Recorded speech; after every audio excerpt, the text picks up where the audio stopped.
29 ऑगस्टला जरांगे पाटलांच्या उपोषणाला 2 वर्ष पूर्ण होतील.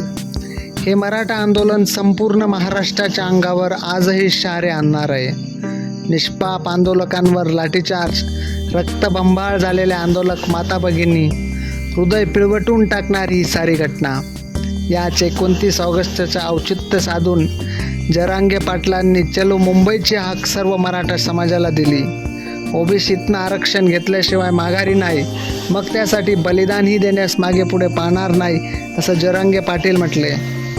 आंदोलन शांततेत पार पाडण्याचे आवाहनही त्यांनी मराठा आंदोलकांना केले. मग राज्याचे मुख्यमंत्री असं का म्हटले? कायदा आणि सुव्यवस्थेचा प्रश्न आहे, पोलीस पाहून घेतील. मग हे आंदोलन मोडीस काढण्याचा सरकारचा डाव आहे का, अशी चर्चा सर्व स्तरावर सुरू झाली. एकनाथ शिंदे साहेब मोठ्या दिमाखात मागच्या वेळी म्हटले होते, मी मराठा मुख्यमंत्री आहे, मराठ्यांच्या मागण्या पूर्ण करणारच. आश्वासन दिलं आणि उपोषण मागं घेण्याचं श्रेयही लाटलं.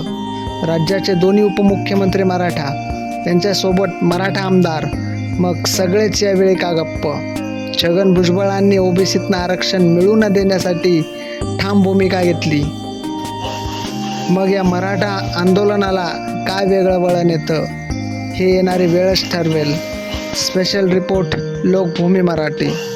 लोकभूमी मराठी चॅनलला सबस्क्राईब करा आणि नोटिफिकेशनसाठी बेल आयकॉन दाबा.